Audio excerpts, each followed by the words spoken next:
Assalamualaikum warahmatullahi wabarakatuh. Selamat pagi sedulur ternak dimanapun panjenengan berada. Salam ternak, salam nimpal lur. Oke, di video kali ini saya akan membahas perbedaan comboran basah dan comboran kering untuk penggemukan ya lur. Jadi kalau untuk comboran basah, itu kita kasih air agak cair ya lur. Tapi kalau untuk comboran kering tanpa air. Tapi untuk hasilnya, jadi untuk hasil daging itu kalau kita pakai comboran basah itu sapi kelihatan besar ya lur, cuma nggak bisa padat. Tapi kalau kita butuhnya jangka pendek itu kita usahakan memakai comboran basah. Soalnya pertumbuhan untuk comboran basah itu sangat cepat kalau kita jangka waktu 3-4 bulan.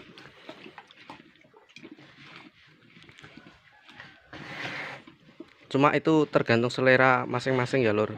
Cuma kalau sedulur ingin kualitas daging itu bisa menggunakan comboran kering tanpa air.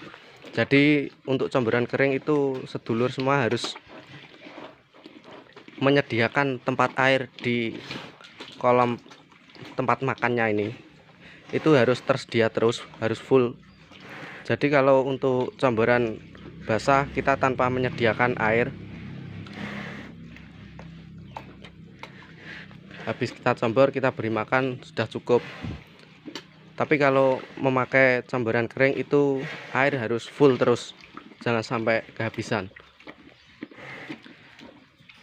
Jadi perbedaannya, kalau kita memakai comboran basah jangka waktu 3 bulan sampai 4 bulan itu sapi sudah kelihatan besar. Soalnya kualitas daging kelihatan agak gombior dan jagreknya lumayan besar. Tapi kalau kita memakai comboran kering itu kualitas daging memang bagus, cuma sapi tidak kelihatan besar. Cuma body postur tubuhnya padat kalau pakai comboran kering itu. Jadi kalau mengejar target 3 bulan sampai 4 bulan lebih cepat memakai comboran yang basah.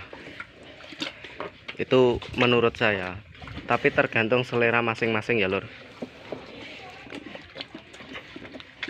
Kalau saya terus terang lebih suka pakai comboran basah.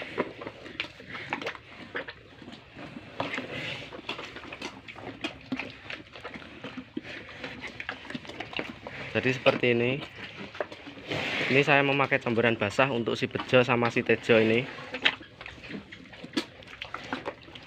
Dan menu comborannya ya cuma konsentrat sama ampas tahu.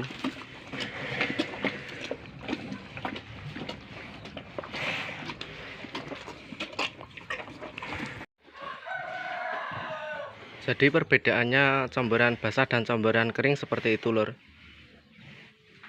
Dan kemudian kalau sedulur mempunyai sapi yang beranak, itu alangkah baiknya sedulur memberikan comboran tambahan, yaitu diberi sedikit nasi akeng atau karak itu, kemudian direbus. Jadi untuk memperlancar air susu si induk tersebut untuk menyusui. Jadi ini saya memberikan nasi akeng untuk si indukan saya karena dia lagi menyusui dan anaknya masih berumur 1 bulan, dan saya beri tambahan ampas tahu sedikit supaya air susunya bisa deras, sehingga si pedet pun juga akan kelihatan gemuk kalau si induk kita kasih nasi aking itu. Dan si induk pun juga tidak terlalu kurus untuk menyusui.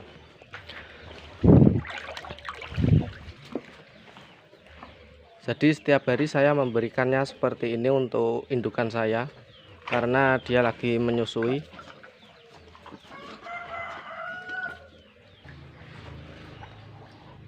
Dan jangan lupa dikasih garam ya lor untuk si induk supaya tidak kehabisan kalsium. Jadi garam itu juga bagus untuk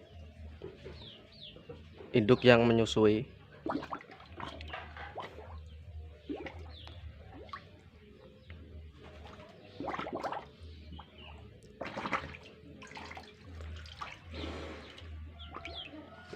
Jadi begini cara saya untuk merawat sapi-sapi saya.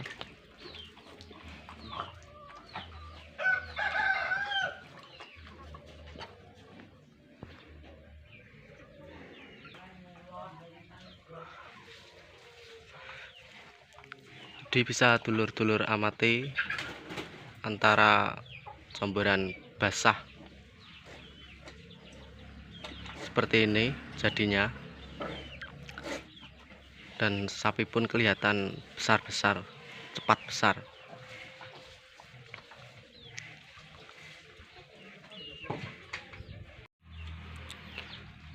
Oke, terima kasih. Mungkin segini video yang bisa saya sampaikan untuk perbedaan comboran basah dan comboran kering untuk penggemukan. Semoga video saya ini bermanfaat buat dulur semua. Jangan lupa dukung channel Arif Santoso Freelance dengan cara subscribe, like, dan komen. Jadi untuk sedulur semua yang ingin bertanya seputar penggemukan, bisa tanya di kolom komentar, bisa mengajukan pertanyaan di kolom komentar, dan insya Allah kalau saya bisa menjawab akan saya jawab. Dan terima kasih, kurang lebihnya video saya ini saya mohon maaf. Assalamualaikum warahmatullahi wabarakatuh.